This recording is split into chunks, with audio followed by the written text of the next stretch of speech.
Bienvenue sur cette chaîne où nous cheminons ensemble sur les sentiers de Dieu pour un temps de ressourcement avec notre Seigneur. Après une courte prière, installée au calme, laissez-vous guider par l'écoute de la lecture du jour, puis par un partage méditatif qui vous rapprochera toujours plus de notre Seigneur. Vous êtes maintenant installé confortablement au calme, une bougie allumée. Tournons-nous ensemble vers le Seigneur. Au nom du Père, du Fils et du Saint-Esprit. Père très aimant, je viens à toi pour te retrouver. Renouvelle, s'il te plaît, mes pensées par ta parole. Cher Saint-Esprit, instruis-moi, s'il te plaît, guide-moi aujourd'hui. Seigneur Jésus, accorde-moi de ressentir en ces temps de ressourcement ta présence, ta paix et ton réconfort. Au nom de Jésus. Amen. Lecture du livre de Néhémie. En ces jours-là, le prêtre Esdras apporta le livre de la loi en présence de l'assemblée, composée des hommes, des femmes et de tous les enfants en âge de comprendre. C'était le premier jour du 7e mois. Esdras, tourné vers la place de la porte des eaux, fit la lecture dans le livre, depuis le lever du jour jusqu'à midi, en présence des hommes, des femmes et de tous les enfants en âge de comprendre. Tout le peuple écoutait la lecture de la loi. Le scribe Esdras se tenait sur une tribune de bois construite tout exprès. Esdras ouvrit le livre, tout le peuple le voyait, car il dominait l'assemblée. Quand il ouvrit le livre, tout le monde se mit debout. Alors Esdras bénit le Seigneur, le Dieu très grand, et tout le peuple levant les mains répondit « Amen, Amen ». Puis ils s'inclinèrent et se prosternèrent devant le Seigneur, le visage contre terre. Esdras lisait un passage dans le livre de la loi de Dieu, puis les Lévites traduisaient, donnaient le sens et l'on pouvait comprendre. Néhémie le gouverneur, Esdras qui était prêtre et scribe, et les Lévites qui donnaient les explications dirent à tout le peuple « Ce jour est consacré au Seigneur votre Dieu, ne prenez pas le deuil, ne pleurez pas » car ils pleuraient tous en entendant les paroles de la loi. Esdras leur dit encore « Allez, mangez des viandes savoureuses, buvez des boissons aromatisées et envoyez une part à celui qui n'a rien de près. Car ce jour est consacré à notre Dieu. Ne vous affligez pas, la joie du Seigneur est votre rempart. »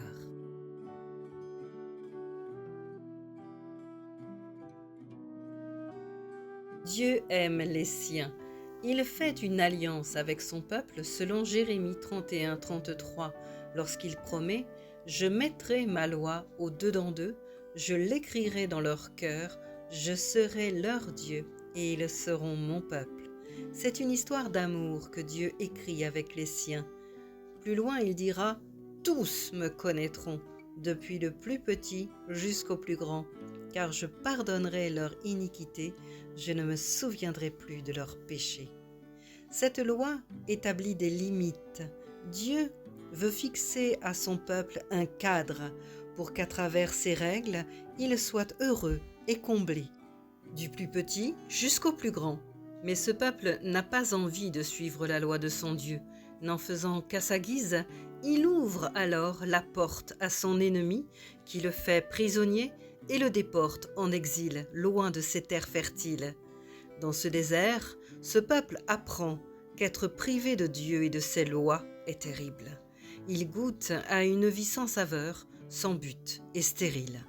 Alors, quand Esdras lit à tout ce peuple, y compris les enfants qui sont en âge de comprendre d'où ils viennent, c'est un moment historique marqué par l'édit de Cyrus qui autorise enfin le peuple hébreu à retourner à Jérusalem pour y construire le temple. Esdras fait une lecture solennelle de la loi. Le peuple pleure alors, amèrement, sur son péché, sa négligence, sa désobéissance et tout ce qu'il vient d'endurer en déportation. Le salaire de la désobéissance et du péché a vraiment un goût amer. Le peuple confesse son péché et se remet en question. Il s'engage enfin à respecter la loi de la parole de Dieu. David dira dans le psaume 119-105 « Ta parole est une lampe à mes pieds, une lumière sur mon sentier ». Le psaume 19 nous rappelle que la loi du Seigneur est parfaite, elle redonne vie. Les préceptes de Dieu sont droits, ils réjouissent le cœur. Les commandements du Seigneur sont limpides, ils clarifient les yeux. Conforme-toi, toi aussi, et ta famille après toi, à la parole de Dieu, car les décisions du Seigneur dans sa parole sont justes et équitables, poursuit le psaume 19. Alors médite cette parole jour et nuit, que son doux murmure parvienne jusqu'à ton cœur. Alors tu découvriras comme Dieu est un roc, un appui sûr et ton libérateur. Après une courte prière, nous réciterons le Notre Père, mais d'abord, je te laisse un instant en tête-à-tête avec Jésus pour lui dire ce que tu voudrais qu'il fasse pour toi.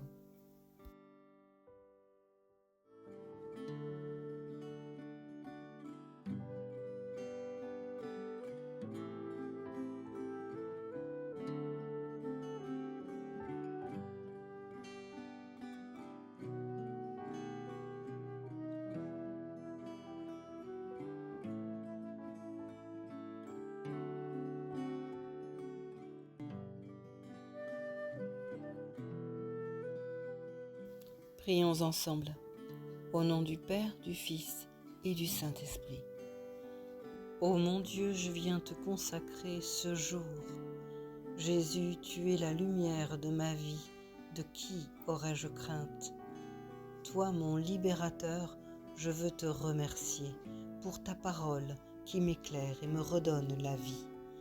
Seigneur, je viens te louer et t'adorer. Tu es mon roc, mon appui, le rempart de ma vie, devant qui tremblerai-je? Au nom de Jésus, Amen.